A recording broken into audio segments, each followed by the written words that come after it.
Hi all, ഇന്നൊരു day my ലൈഫാണ്. കുറച്ച് വെറൈറ്റി ആയിരിക്കും. കാരണം എന്താണെന്ന് വെച്ചാൽ ഞാൻ ഇന്ന് ഡ്യൂട്ടിക്ക് പോകുന്നതാണ് കാണിച്ചിരുന്നത്. രാവിലെ തന്നെ ഉമ്മ ഉണ്ടാക്കി നല്ല ചൂടോടെ പാലപ്പം, അതുപോലെ തന്നെ എരിവുള്ള മുട്ടക്കറിയും കഴിച്ച് വീട്ടിൽ നിന്ന് ഇറങ്ങിയതാണ്.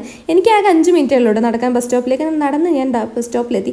അപ്പോൾ ഈ ഉപ്പാപ്പ എന്നോട് പറഞ്ഞു, ഞാനിന്ന് മുളപ്പുരം ബസ്സിന് കയറാനുണ്ടല്ലോ. ഞാൻ അവർ രണ്ടാളും കൂടെ ബസ് കയറി. എന്താ ഭാഗ്യം എന്നല്ല, എനിക്ക് രാവിലെ വൈകുന്നേരം ബസ്സിന് സീറ്റ് ഇട്ടാറില്ല. അങ്ങനെ ഞാൻ ഫൈനലി ഹോസ്പിറ്റലിൽ എത്തി ഗൈസ്. പുറത്ത് പേഷ്യൻസിനെ കണ്ടിരുന്നതിന് ഉറപ്പായി നല്ല തിരക്കുള്ള ദിവസം. അങ്ങനെ വാതിൽ തുറന്ന് നേരെ പോയത് പഞ്ച് ചെയ്യാനാണ്. ടൈമിങ് നോക്കണ്ടേ. അങ്ങനെ പഞ്ചൊക്കെ ചെയ്തതിന് ശേഷം വാട്ടർ ബോട്ടിലൊക്കെ ഫില്ലാക്കിയിട്ട് അത് നേരെ ഒപ്പിലേക്ക് നടന്നു പോകുമായിരുന്നേ. അതിനുശേഷം നമ്മുടെ രജിസ്റ്റർ ബുക്ക് എടുത്ത് ഞാനൊന്ന് സൈൻ ചെയ്തു. പിന്നെ ഞാൻ നേരെ ഡ്യൂട്ടിക്കാണ് കയറിയത്. പിന്നെ ഫുഡ് കഴിക്കാൻ ആഫ്റ്റർനൂൺ ലഞ്ച് ബ്രേക്ക് ആയ സമയത്ത് ഞാൻ ഇതിലേ കൂടിയാണ് നടന്നു പോകുന്നത്. എനിക്ക് ഭയങ്കര ഇഷ്ടം ഇതിൽ നടന്നു പോകുന്നത്. എന്താണെന്നറിയില്ല, നല്ല രസമാണ്. അങ്ങനെ ഞാൻ നേരെ ക്യാൻറ്റീനിലെത്തി. എല്ലാ സ്റ്റാഫും അവിടെ ഉണ്ടായിട്ടുണ്ടായിരുന്നു. അങ്ങനെ ഞാൻ ഫുഡ് എൻ്റെ ബാഗിൽ നിന്ന് പുറത്തെടുത്തു. ഞാൻ കോളേജിൽ പഠിക്കുന്ന സമയത്തോളം ടിഫിൻ ബോക്സ് കൊണ്ടുപോകാറില്ല. മറ്റുള്ളവർ ഫുഡാണ് കഴിക്കാറ്. പക്ഷേ എന്താണെന്നറിയില്ല, ഇപ്പം എനിക്കിത് കാണുമ്പോൾ എന്തോ വിഷമമാകുന്നുണ്ട്. അങ്ങനെ ഞാൻ ഫുഡൊക്കെ കഴിച്ച് നേരെ ഡ്യൂട്ടിക്ക് വീണ്ടും കയറാൻ പോവാണ്. ഞാൻ വീണ്ടും നടന്ന് താഴേക്ക് പോവാണ്.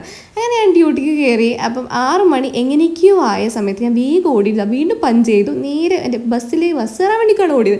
അങ്ങനെ ബസ്സൊക്കെ കയറി ഞാൻ ഫൈനലി എൻ്റെ വീട്ടിലേക്ക് എത്തി. അപ്പം ഇന്നത്തെ ഇത്രയേ ഉള്ളൂ. ബൈ.